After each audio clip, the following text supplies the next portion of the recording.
Okay, well, hello, good evening. Really happy to have you back. For those of you who have been hanging in there and are already now on your third session of Legacy Giving the Basics, our focus tonight is on the gifts step in this process. And if by any chance you happen to be new to this series, my name is Brenda Moore. I'm a consultant, a coach, an independent contractor. And I find my joy every day in equipping ministry leaders with philanthropy's best practices. And I hope that if you learn nothing else about me, you will remember me as someone who really does get my joy from helping make this work possible. So thanks for being here. I am really grateful for your dedication to raising resources for the ministries and the people that you lead and you serve. And I consider it a real privilege to be in this role as your guide for this important work. So a few logistics before we move forward. If you're with me live, then my apologies again. Your microphone is muted so that I have a clean recording that I can share with others. But you do have the ability to participate by typing your questions in, and I'll be watching the chat so that as you have those, I can be attentive to them and I can address those either along the way or at the end of the webinar. Either way is just fine. And so the first thing that we're going to do is begin with a brief devotion again, because I find it so important, at least for myself, if not for anybody else, to really focus on what our reason is to even be together and why we even do this work in the first place. And since we're talking about gifts in this session, at a time when those of us who are here live are about to enter into Holy Week, a week when we mark the greatest gift ever given, and that is the gift of a crucified and a risen Christ. I think it's a great time to talk about gifts in the context of that gift. And I want to just raise up the fact that I think this work that we're doing, this legacy giving work, is all about that greatest gift. At least it is for me. It's about passing on the good news of an empty tomb and passing that news on to a next generation. And this verse from Matthew 28 reminds us of the news that the angel had for Mary and for Mary Magdalene that Easter morning. And the news was, don't be afraid, which is probably also good news for people who are trying to raise money. But the angel said, don't be afraid. I know you're looking for Jesus who was nailed to the cross, but he isn't here. God is raised into life just as Jesus said he would. And that, to me, in a nutshell, is the good news that we have to say. The angel's good news is our good news to share with a world that just longs for the hope that comes through life in Christ. And this work that we're doing is about sharing that good news, that great news. It's about equipping the ministries we care about to share this good news with the world in need until Jesus comes again and we have no more need. And it's about passing on that legacy of faith, and I hope you'll agree that that's what this is about. So let's begin with a brief prayer as we move into some content and kind of dig in together. And so if you would join me, Lord Jesus, for the gift of the empty tomb, we give you praise. For the promise of your resurrection, we give you thanks. And for the opportunity to share this good news with the world, we ask for your blessing. And now equip us well for the work that you would have us do. Amen. All right, here's our agenda. This is a big topic that we're going to dive into for the next hour or so or less, we hope. We're going to do a quick review of the legacy giving framework just to kind of get the context for how this fits. And then we're going to spend most of our time, as we have in the past, on some specific steps and some tools related to growing gifts for ministry. And we're going to zero in on two general stages. And the one is discovering the planned gifts that have already been committed, and then inviting new gifts from your prospective legacy givers. And then finally, we'll wrap up with what I would like to suggest are my recommendations for your very next moves. And along the way, I'm going to be introducing you to a whole bunch of downloadable resources that will become an important part of your toolkit in carrying out this work. And I'm quite confident I'll be able to get those posted for you tomorrow, so you'll be able to use them right away. So here's our legacy giving framework again, and by this time you're familiar with the 6 keys to making this process work. I do hope you've already begun working on the leadership and education steps that we covered in the first 2 webinars. Today's gift step will focus on the most effective way to get future gifts into your pipeline. I like to think about expectancies and planned gifts as being in this long-term pipeline. The 4th key, administration, will cover the policies and the processes and the other things that need to be in place to make sure that your stewardship piece of the program is working well. The 5th key, communication, that will help you develop a year-round plan for promoting your legacy giving program. And then in the 6th session, we'll focus on you, because legacy giving can't happen without everything you bring to this process. And we'll even talk about your own gift. Your own legacy gift and your own planning, and how that more than anything will help inform how you think about this process in relationship to others. So folks, I'll underscore how important I think it is that you're here today, because gifts are the most important key to the success of legacy giving, and all of the other steps in the legacy giving program set the stage for effective gift work. But if we're concerned about sustaining and growing our ministries, that will happen only because of the very intentional identification and development and invitation of these legacy gifts. As I've been heard to say, no money, no mission. And I know that's blunt, but it's one of the best ways I have of sharing a truth. We know it's true.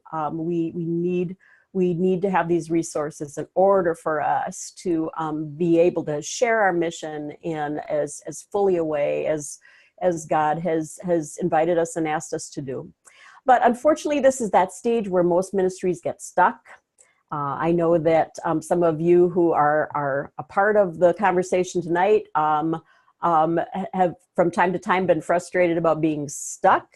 In terms of gifts, here's what I usually see and what some of your experience is, that ministries often establish an endowment fund, and often it's with a single and sometimes modest gift. And that's wonderful. That's fabulous. It's a great way to get started.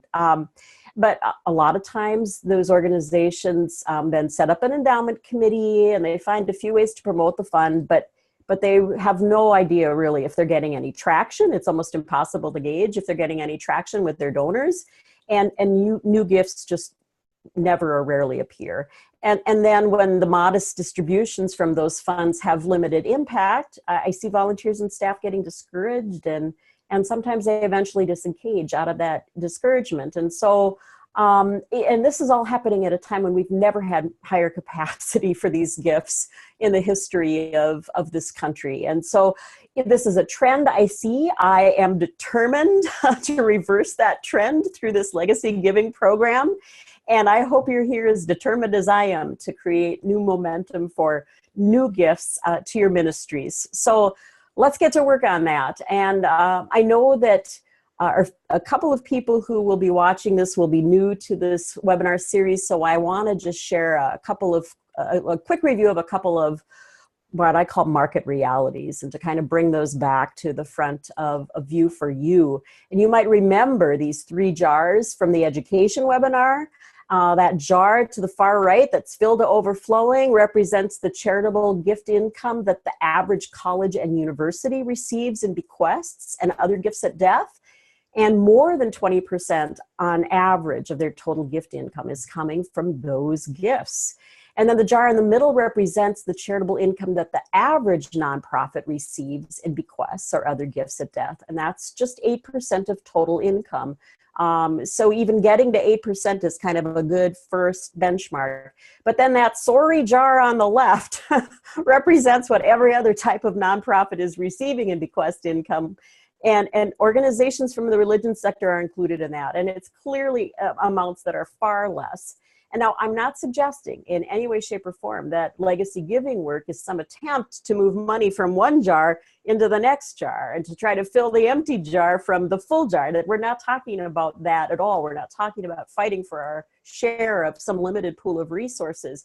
Quite on the contrary, remember that the U.S. is in the midst of this tremendous generational wealth transfer. And though the estimated amount of dollars that transfer varies among some of the researchers, there's still no doubt that the opportunity for generosity to be impactful at this time has just never been greater. So these two buckets are an illustration I like to use, and you've seen them before. They provide a great illustration of the gift capacity that is out there. That small bucket represents the wealth held by the average American in cash. Only 10% of our wealth on average in this country is held in cash. And then that large bucket represents the wealth held by the average American in assets. And that's 90% of the wealth in this country that's held in accumulated assets. And most ministries are only realizing gifts from that small bucket because they're only inviting gifts from cash and income. And the offering plate is probably the most common example of that reality. And as I've said before, we just don't know where to start with the capacity that's in the asset bucket. And this legacy giving program is designed to help us tap into that big bucket. And again, why don't our ministry organizations receive more of these gifts? We ask one another. Well, first of all, as we covered in our last seminar, donors usually don't even know they can make these gifts from assets. They don't know how to make these gifts from assets. And they don't know that your ministry is ready to receive and use these gifts either. And then the second reason your ministry doesn't receive these gifts is our focus today. And now we know that the great majority of Americans, are an estimated 75% of them do make gifts during lifetime, but fewer than 10% of them plan for gifts at the end of their lives. And when various surveys ask people why they don't make these gifts, the most typical answer is, I wasn't asked. Now, most of the colleges and universities that are receiving 20% or more of their charitable income through planned gifts have been proactively working planned giving for 30 or more years. And for 30 years, as long as I've been doing this work, ministry organizations have been asking, why aren't we getting more of these gifts? So my challenge to you and to me is this: we don't want to lose another day or another month or another year on this work, that the return on the investment of this legacy giving work is far too important to the future sustainability of our ministries, and we don't want to lose any more time. And we always recognize too that our donors aren't getting any younger, are they? And believe it or not, they need and want our help in making these gifts. So again, for the sake of passing on this legacy of faith, let's get to work. Let's talk about gifts. And we're going to look at that in 2 steps again. We're going to break it down into 2 steps with 3 parts. Step number 1, we're going to be looking for the gifts that are already in place. And there's all kinds of momentum to be gained simply by discovering what's already out there. First, we're going to learn what we can about the gifts that have been received in the past. Then we're going to learn how to identify our most likely prospects for legacy gifts. And then I'm going to give you the tools you need for an introductory letter and a survey that you'll send to those prospects that you've identified. That's step 1. Step 2, I'll be setting you up for the invitation of new legacy gifts. And I'll help you establish a process that you can use continuously, year round, year in, and year out. And I want to be clear about year round, year in, and year out, because unlike other legacy giving steps that can be accomplished either quickly or episodically, this step of inviting new gifts is a marathon. It is not a sprint. Sometimes it happens quickly, but you need to be in this step continuously and for the long haul. Some donors are going to be ready to make these gifts early in your work with them, and others may need years to put their best gift in place. I can say that I've closed simple planned gifts in 1 visit with the printing and signing of a beneficiary designation form. And I've also worked for 3 years on a really complicated charitable trust. And so some of these complex things take more time. But in step 2, we're going to learn about the importance of developing real relationships between you and your prospects. And it begins by having those relationships carefully assigned. It continues by being intentional about cultivating each prospect's interest and knowledge.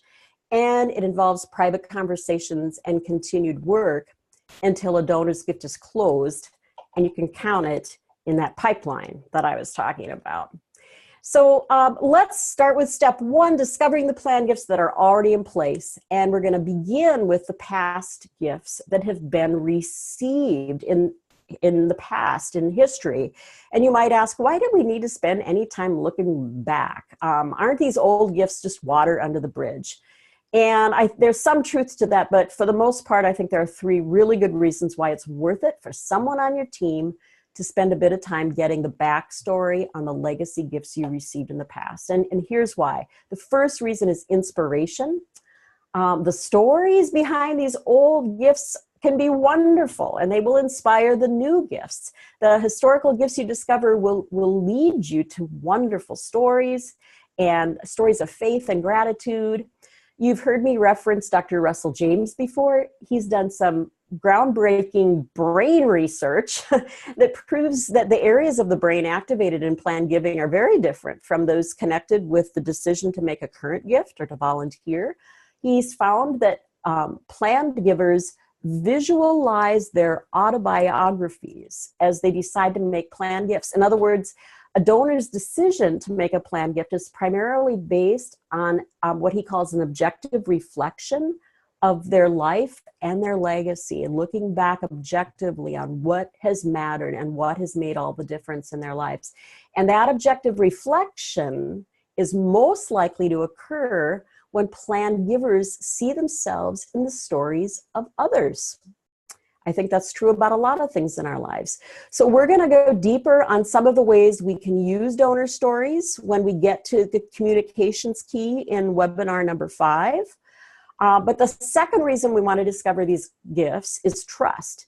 We need to know more about the gifts of the past, and because of trust as one of the primary reasons that people will even make these gifts. And if you remember back in webinar number 1, we talked about the importance of trust. So when you can demonstrate the impact of these previous gifts and the impact they've had on the lives of people that you serve, then you can create trust in the minds of your donors that your ministry can and will use their gift for similar impact. So you need to periodically remind your prospective donors about the important and sometimes even transformational work that these previous gifts have accomplished. And then finally, stewardship is the third reason that we need to know about the gifts of the past, especially if those gifts require specific and ongoing attention. So any gift that ever came with a specific directive by a donor must be honored. All of your legacy gifts that are invested are governed by certain accounting rules and regulations like UP-MIFA, the Uniform Prudent Management of Institutional Funds Act. Having a clear accounting of every legacy gift you've received is the first step toward the correct administration of these gifts. So knowing this information will help you make some needed adjustments, because that does happen from time to time. You discover that you maybe haven't been stewarding a gift correctly. Now it's your chance to turn that around. We're going to go we're going to go into stewardship more deeply in webinar number 4. But those are the reasons I think it's worth your time to discover these older gifts. And for many of you, that might not be a long list, but how do we discover these gifts? And just what are we looking for anyway? And unless your organization has been tracking these gifts in a database or a CRM, these gifts are probably buried somewhere in your financial records at the back of that file cabinet that nobody ever looks at. So I suggest that on this step, you engage the help of a staff member or a volunteer who can help sleuth these out, okay? The historic legacy gift research checklist that I have here details some of the various possible gifts you'll be looking for. You'll primarily be looking for gifts given by will or trust or beneficiary designation, since more than 80% of all of the planned gifts come from those sources. But I've included some other gifts on the list that are a little less common so that you can gather the most complete history you can while someone is investing some time looking through all of these records. And if you don't uncover all of them, don't sweat it. But the point is to get the best history you can and to never lose sight of these gifts moving forward. And then as you or someone else does your research, you can record these gifts you discovered to something called a gift maturities worksheet. And if you're fortunate enough, again, to have a CRM or some other contemporary database, you can likely adapt that system to generate this report or something similar. But many ministry organizations just aren't that lucky, or maybe don't have the expertise to know how to work their CRM well. And while this historical list of gifts could be fairly short, a simple Excel spreadsheet is just the easiest way to start. And then I'll introduce you to some additional uses for this report in more detail when we cover legacy gift administration in webinar number 4. There's a column here that refers to additional notes. Make sure you use that field to record anything you discover about how the gift was used or invested, or to reference the location of any of those hard files that exist in your organization, any supporting documents. That's what this is for.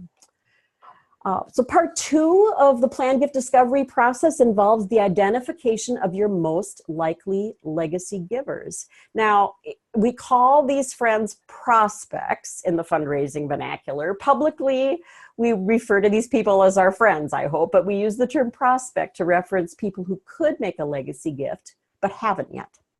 And the very best way to identify your most likely givers is to understand the profile of your previous legacy givers.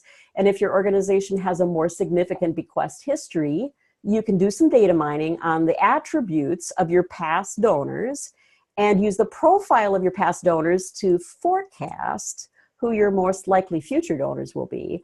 I'll cover more about this moving forward into some of the mastery topics we'll cover. Many larger organizations that have been doing plan giving for a long time have found great success in using some of that data mining.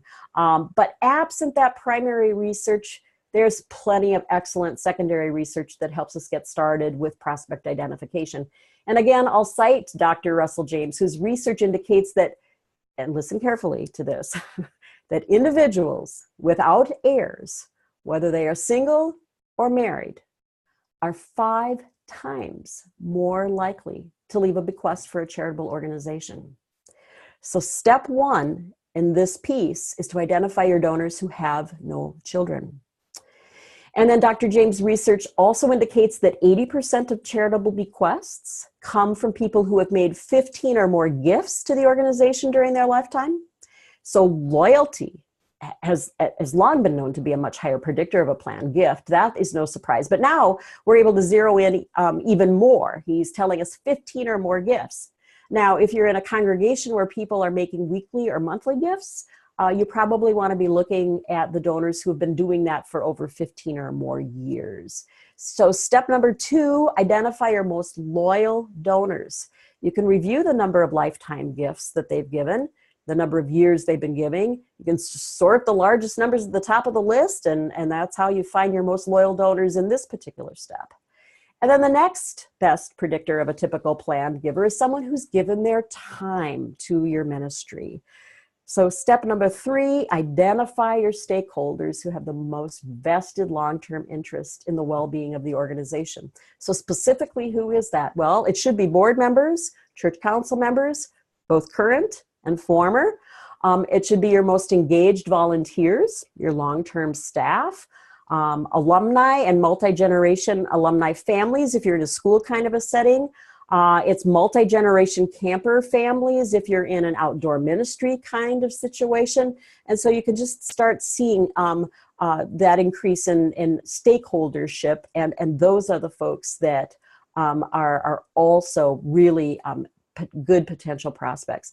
And then finally, let's talk about age as a predictor.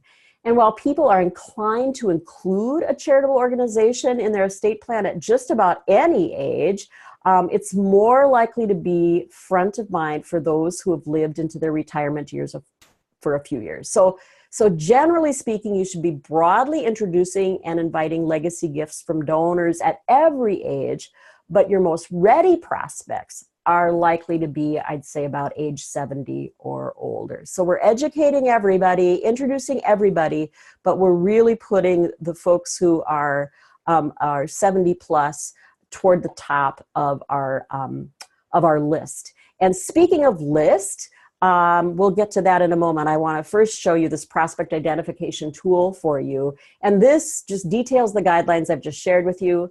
It shares a few additional ideas about who else you might want to be looking for. And again, I think you want to delegate this information gathering step to a staff member or a really solid volunteer, but somebody who manages your constituent data. And if you don't already track all of this information, you should simply get what you can from your data and then get around the table as a leadership group and gather whatever personal knowledge you have. Between a small group of people, inevitably, you will know something about, and certainly more about, just about every prospective legacy giver that you have. And now, going on to the notion of list, here's another tool. This is what I call a prospect management worksheet. And we're going to keep building off this worksheet throughout the entire gift cultivation and invitation process. Again, if you have a CRM or some other software that can do this instead of my old-fashioned Excel spreadsheets, then great, get this set up in that system. But many of the smaller organizations I've worked with simply keep this spreadsheet on a confidential Dropbox that all your staff and volunteers can use and share. As soon as you start gathering the information we've been talking about from the prospect identification guidelines, then this is the place for you to record their name, phone, email, their biographical information, their historical giving information. This is where you get that list started. And now you'll be able to sort all of the key variables to bring your best prospects to the top of the list as you begin to prioritize. Part 3 of the planned gift discovery process, excuse me, 1 minute. Part 3 of this discovery process involves the sending of an introductory letter and a survey to the prospects that you've just identified. And I promise you, there are any number of your donors who've already made a provision for your ministry in their plans. They may have even shared this news with someone in your organization at some point, either formally or informally. But I have found that this information rarely gets communicated or recorded, and the relationships with the donors of these future gifts aren't being tended to. We'll talk more about the importance of donor stewardship in the upcoming administration and communications webinars. But the best way our profession knows to initially gather existing gift intentions is to survey your most likely givers. And this is a sample survey letter, and you'll find this among all of those downloadable resources that I'm providing for you as a part of being enrolled in the seminar. And without reading all the content to you, the key messages in this letter are these. First of all, thank you. We couldn't do this work. We couldn't, this ministry wouldn't happen without you. And then the second key message is this organization is really committed to continuing this ministry well into the future. We're looking forward. And the third message is, in fact, we have a new legacy giving program that's going to help us look and plan forward. And we're hoping to create initial momentum for our commitment by identifying the will and estate commitments that some of our friends already have planned for us. And then the fourth key message then is, as one of our loyal friends, we hope you'll respond to the enclosed survey to help us understand where you might be at in your own gift planning processes. And so again, this is just a sample, but I have used variations of this sample quite a few times, and this format seems to work really well. And then the survey, along with that letter, goes this survey, and it's very few questions. This is about as easy a survey as you could ever get through. But these questions are designed to kind of incrementally lead a prospect through a little bit of what Dr. James calls this visualized autobiography. It leads them through that process with hopes that some people will begin to recognize themselves as prospective legacy givers by the time they get to that last question on the survey. And that last question is the question. Here, I'll read that one to you. It says, many people like to leave a gift to ministry in their will or trust or by beneficiary designation. Have you considered making such a gift to this ministry for the benefit of future generations? And then the responses are, I have left a gift. I'm interested in making a gift like this. not now, but in the future, I would definitely be interested in making this type of gift. And not now, but in the future, I might possibly be interested in making this type of gift. And then someone could also choose, I will never be interested. But clearly you get people to, again, to engage and begin to gauge whether or not this is something they should be paying more attention to. And you can begin to see already that having this feedback from the people you've identified as your best prospects would really help you launch your program, because now not only will you discover gifts that are already in place that you can now follow up on, but you'll also discover people who self-identify as interested, and you'll get right to work in helping them learn more, won't you? Now, if you're in an organization that already conducts some electronic surveys, we're seeing a lot more of that. Or if some of your donors have stated a preference for email instead of mail, you can certainly take the electronic approach. But typically this letter and this survey go out in a response envelope with first-class postage. And again, this goes to the people that you identified in the previous step as your relatively narrowed list of plan giving prospects. And then as soon as your surveys are returned, you should go back to this prospect management worksheet to record the responses. And you'll note I've tried to just show you here what the specific columns on that sheet are in relationship to the survey.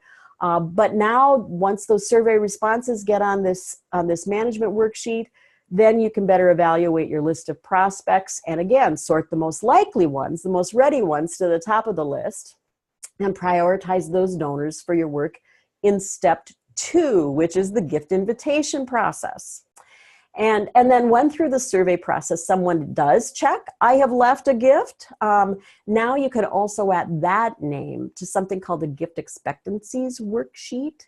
It's a very similar kind of a document, but now that's the worksheet that's going to help us see our pipeline of the gifts that are passed and or that are planned, and we can begin to steward those relationships of those future gifts.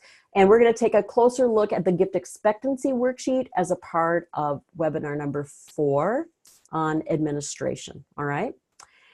So that is step 1, using those tools to try to get some initial momentum and to get people started and raising their hands. And we're going to move on to step 2, inviting new gift plans. And here we're going to dig into the process of assigning a workgroup member to each of your top prospects. We're going to look at ways to cultivate your prospects' interest and knowledge. And we're going to look at conducting personal visits with these prospects and to continue the follow-up until that gift is closed. First, I want to lay the groundwork for this step by introducing you to a very basic element of successful gift invitation. In philanthropic best practice, we refer to this as the 5 rights framework. And I've long made a habit of considering my strategies for each and every prospect through this lens. And I want to encourage you to begin to think about some of your prospects, particularly as you get assigned people, through this lens.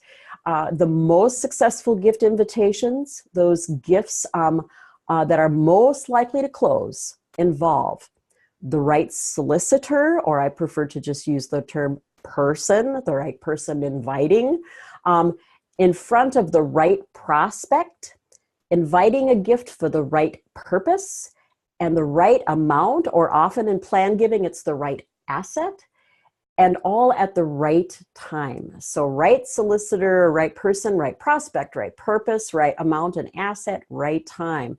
If any of those elements aren't in sync, the odds of closing the gift go down a bit. And it may take some time and even some trial and error for all 5 of these elements to materialize. So just unpacking these a little bit more, the right person, the right solicitor, is the one and should be the person who would have the greatest influence on the prospect. Ideally, it's a person the prospect already trusts and respects and would be really comfortable working with. That comfort level is important to the donor, and the donor's comfort in working with you is far more important than your comfort in working with them. The right prospect, we've talked about those. We've identified those and qualified them back in step 1 now. The right purpose is the purpose that will accomplish the donor's legacy. And you'll discover that as you engage more relationally with them. The right purpose is the one that will meet the donor's motivations and their objectives. The right amount is appropriate to their capacity, but as I said, in plan giving, oftentimes it's more about the right asset being used, and the right asset is often related to their goals for family and charity and for caring for themselves. The right asset often fits in with a bigger financial planning picture.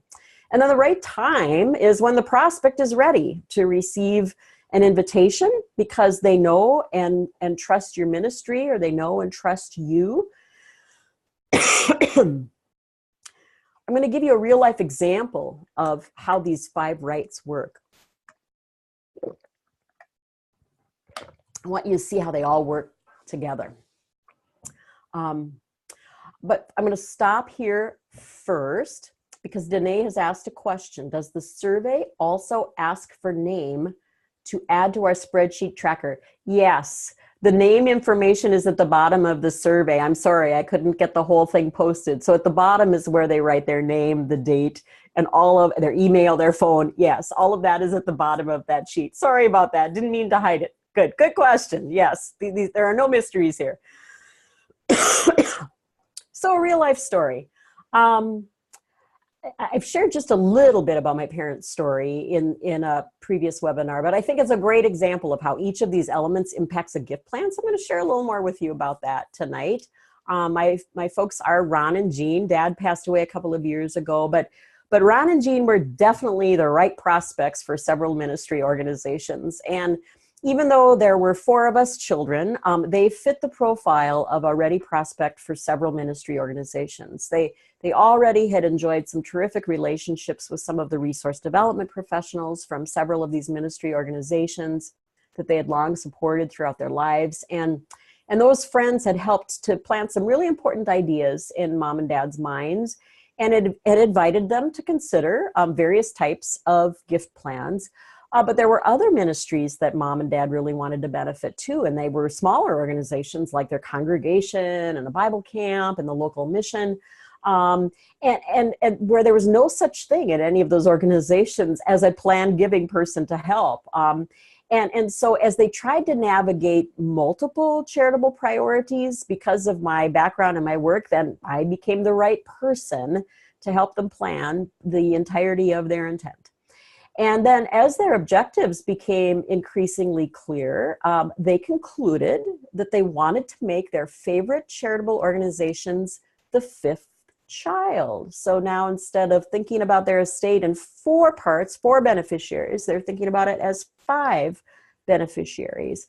And it was their hope that they could continue to support the ministry organizations in perpetuity with some similar annual gifts to what they had been making during the course of their lives. So an endowment fund became the right purpose for their planned gift. That kind of a gift would help them achieve their purpose of providing annual gifts in perpetuity. And then as we reviewed the various tax implications of their assets, it became very clear that their IRAs would be the right asset to use to establish these endowment funds. And here's why. They wanted to be able to establish these funds during their lifetime so they could get the joy of giving early and starting to make distributions. And so they could use their IRA and take qualified charitable distributions from their IRA to establish those endowment funds while they were alive, and then establish these endowment funds as the beneficiary of the IRA, so that upon the second death, now the remainder of their IRA would go to these endowment funds, and that would help them get to the right amount for the annual gifts they wanted their endowment funds to distribute. So combining the right asset and the right amount. And then we spent the better part of 2 years evaluating their priorities against various options. And you can appreciate the fact that every time I got together with my folks, I did not want to be their planned giving person. I wanted to be their daughter. So it took us some time. But the right time to actually put their gift plan into place didn't occur until Dad received a prostate cancer diagnosis at age 74. And while at that time he remained very, very hopeful about his prognosis, he and mom approached it very practically, and they said, now is the right time to pull the trigger on some of these decisions and to finalize all of our plans. And neither one of them wanted to take any chance with any unfinished business. And indeed, as Dad was approaching his death now a little more than 2 years ago, he often confirmed for us the real peace and contentment that he knew, because there was no unfinished business for him. And that was true in matters of money and in matters of love. No unfinished business. And so Dad's cancer diagnosis became the right time. So the right person working with the right prospect, inviting a gift for the right purpose, using the right asset in the right amount at the right time. That's the framework that I want you to bring to the donor work. And we get better and better at that as we start thinking more strategically about folks and again, using ourselves and one another as examples. Now, back to step 2, inviting new gift plans. So who is the right person to work with each of the prospects that you've identified? Someone the donor already respects and trusts, someone with whom the donor would eventually be most willing to have the legacy gift conversation. That's the right person. But maybe more fundamentally, who could and even should be engaged with your donors, and who are the individuals that are in the best position to have donor conversations that lead to legacy gifts? Because frankly, most of us, many people who do this work are not professionals in it. They are amateurs. And so we have to think almost about a cadre of people who can do this work. In session number 1, we talked about the importance of leadership for your legacy giving program and the key role that members of your work group or your endowment committee or your board development committee play in cultivating these relationships and inviting these gifts. And we also talked about the importance of including professional advisors from your community and from your constituency. So those are the estate planning attorneys, financial advisors, the wealth managers, the accountants, the community foundation staff members, whether they're officially serving as members of your legacy giving leadership group or not. These people many times have already cultivated great relationships of trust with some of your donors, and they're often the right people to help your clients and your donors make these gifts.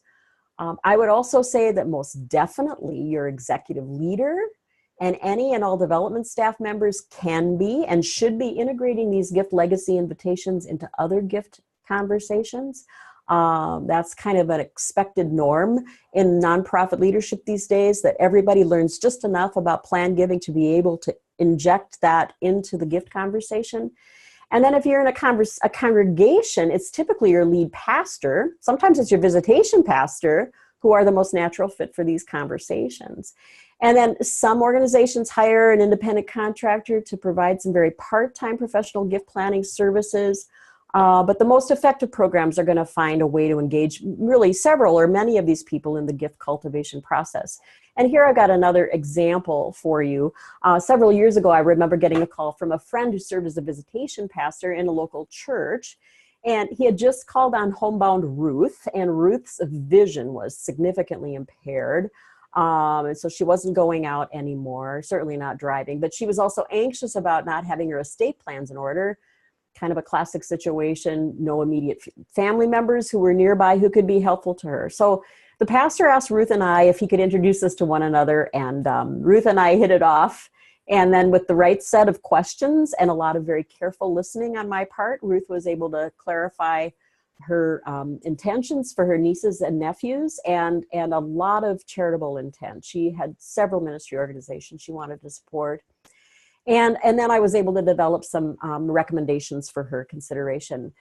So we were able, after that initial work, after the pastor had introduced us and I got on board, then we invited an accountant from her congregation into the process, who she knew and trusted.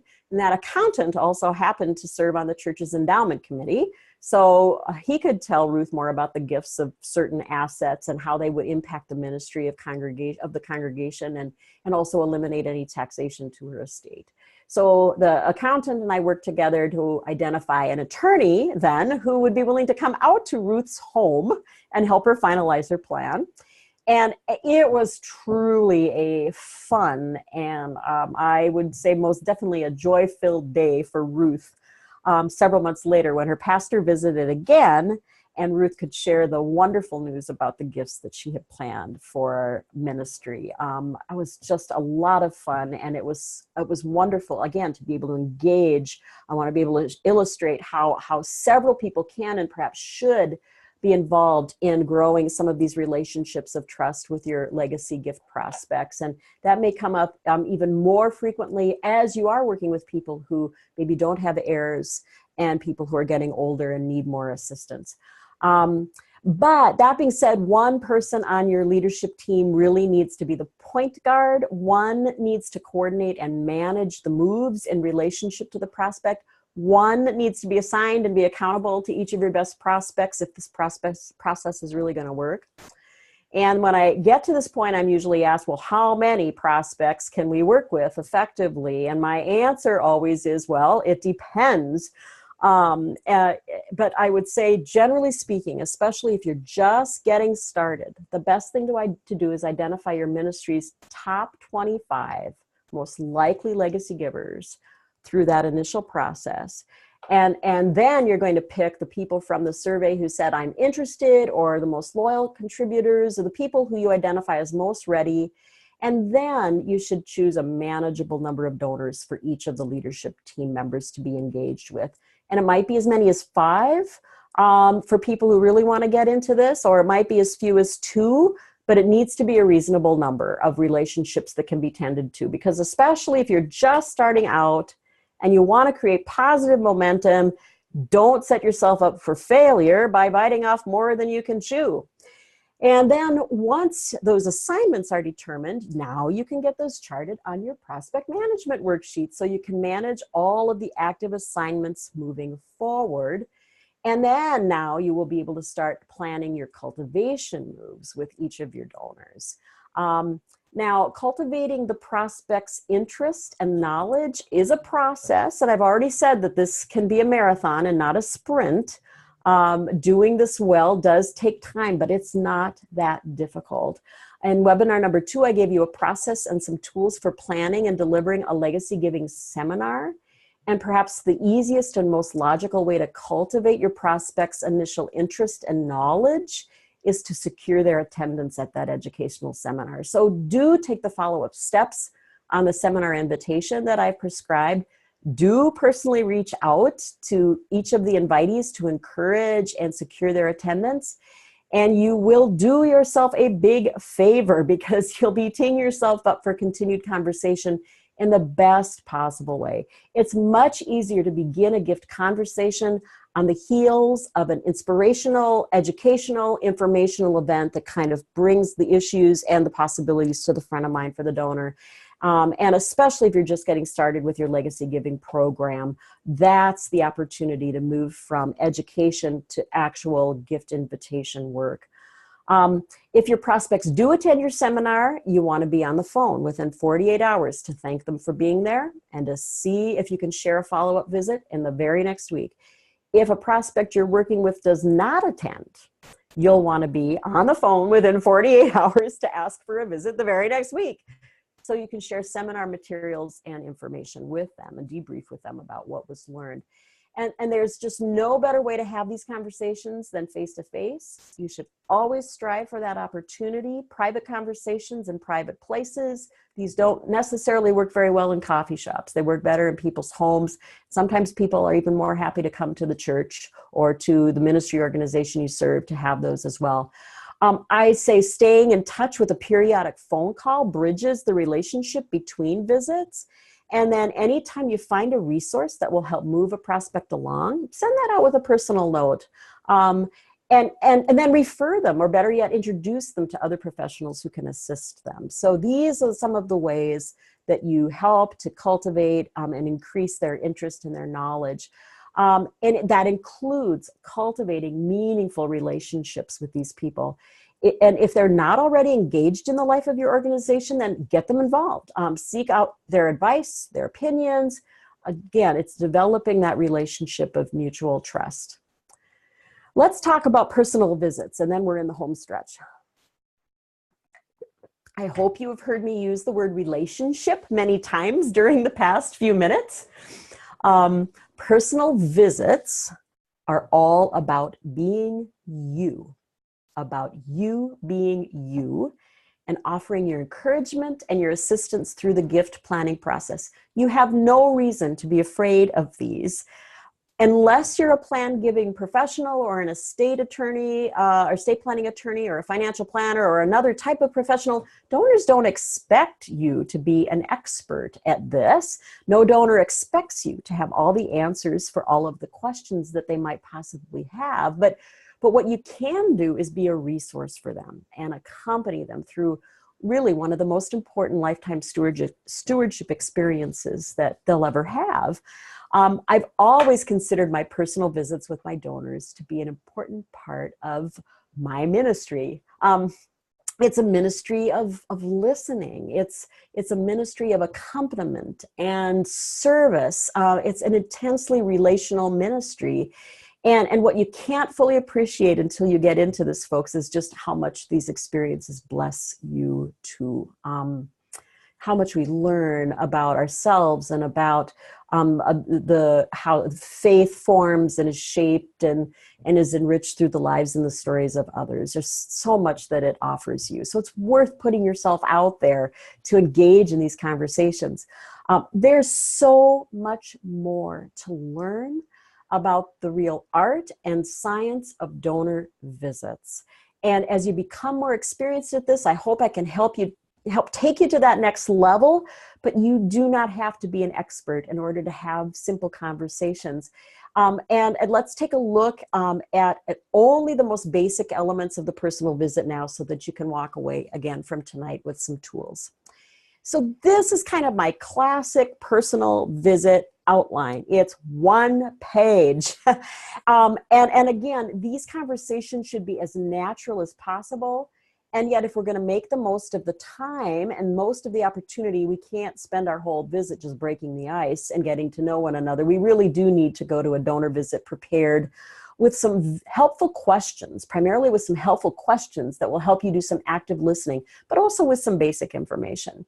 So this personal visit outline is generic enough to get you off to the right start with your first-time donor visits. It makes some suggestions for the language that will help you get an appointment. And then it follows kind of a natural progression with some questions that are very similar to some of the questions that were in that survey. So as you read through this outline, you see that eventually you get to the open-ended question, and let's see if I can put my finger on it right now. Many friends of this ministry have made a plan to continue their support into the future with a gift through their will. Have you ever considered this possibility?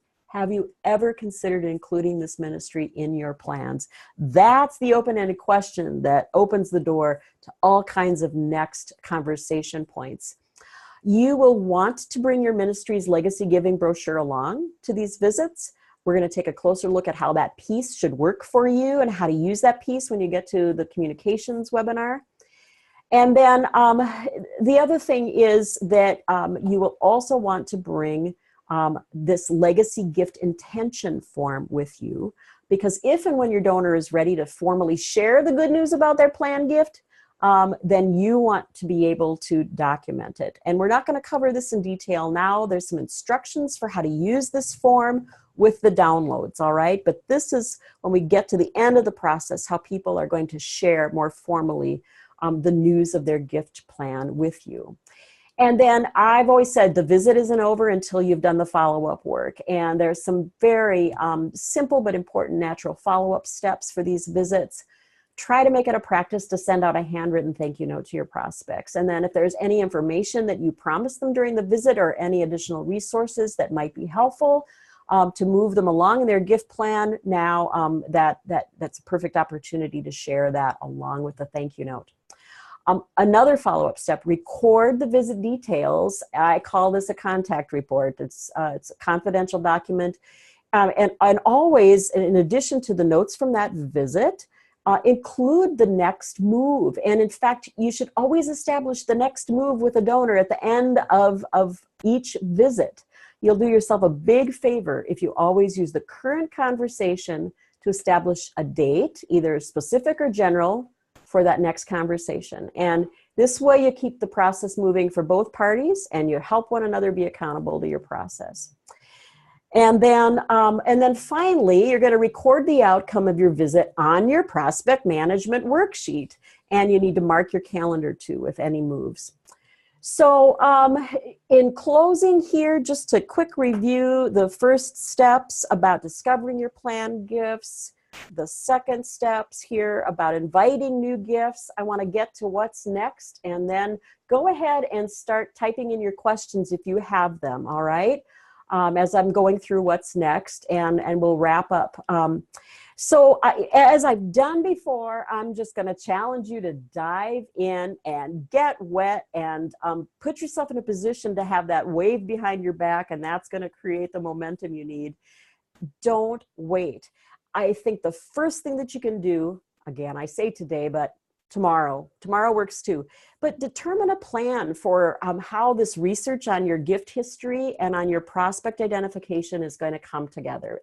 Think about what's going to work best in your organization and get a plan in your head and on paper, make a phone call, have a conversation to put that plan together for how that research is going to come together.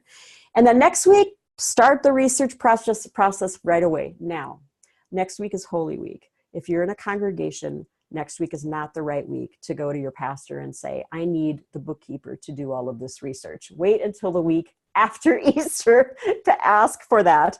But begin the gift research process and the prospect identification process next week. Don't wait, because you want to be in a position just a few weeks from now to prioritize those prospects and send that survey. Once that survey hits the mail and you start getting responses, things start moving.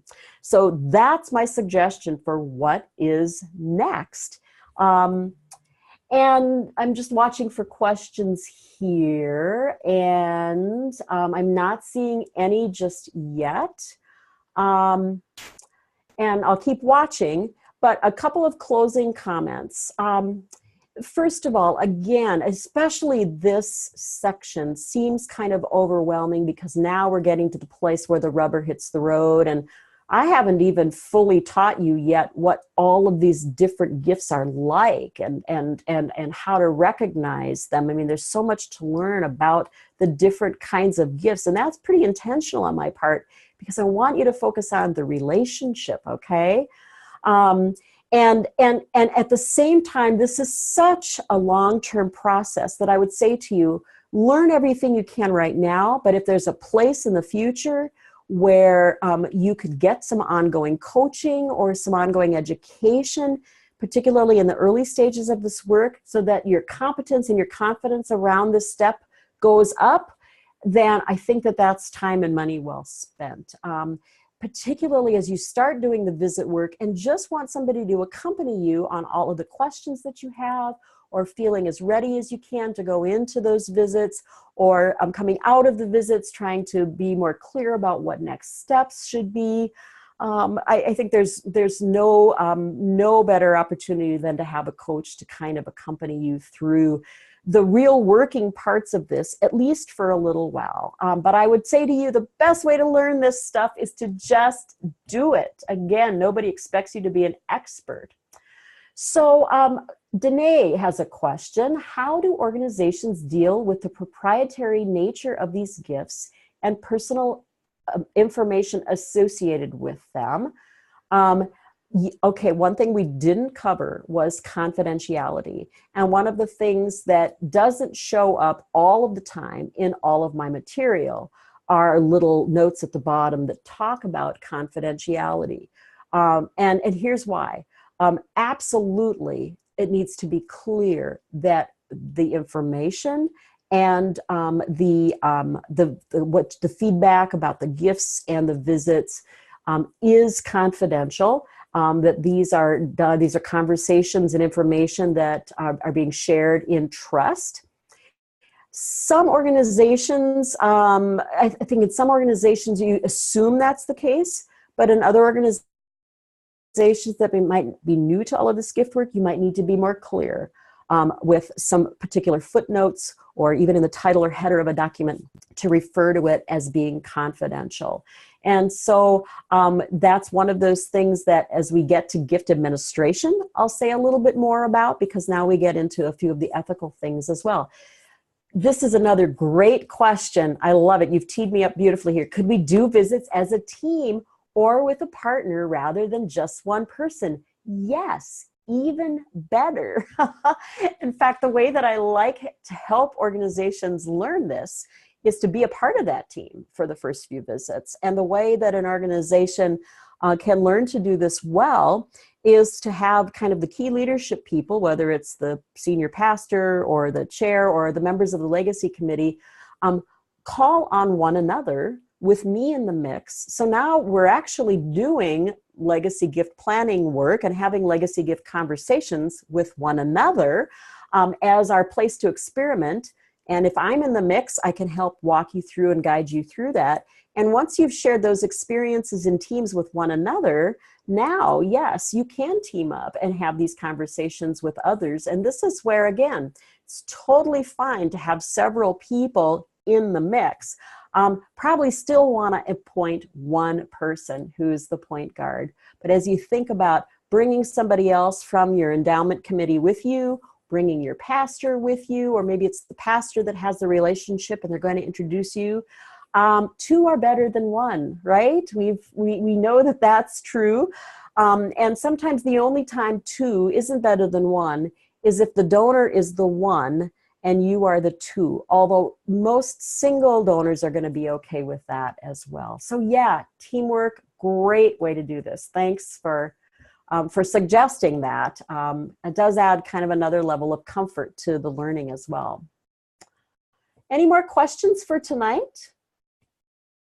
Wow, I really turned on the fire hose tonight for you. I'm sorry, I just lots to cover and so much more to cover. But again, if you go away from tonight with kind of the basic shape of how this works and with some specific to-dos for what happens next, and then the tools for making it all happen, then I am delighted that you are at a whole different level of step forward than you were before. So stay in touch as you have other questions.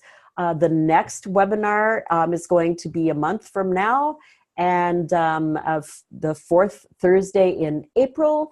And that is going to be the administration webinar.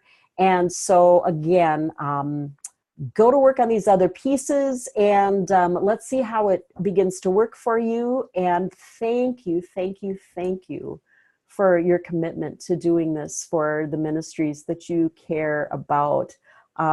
It really is a pleasure to accompany you as a coach in all of this, and I hope it's good for you too.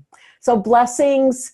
Have a blessed Holy Week and Easter and spring break for those of you who are doing that.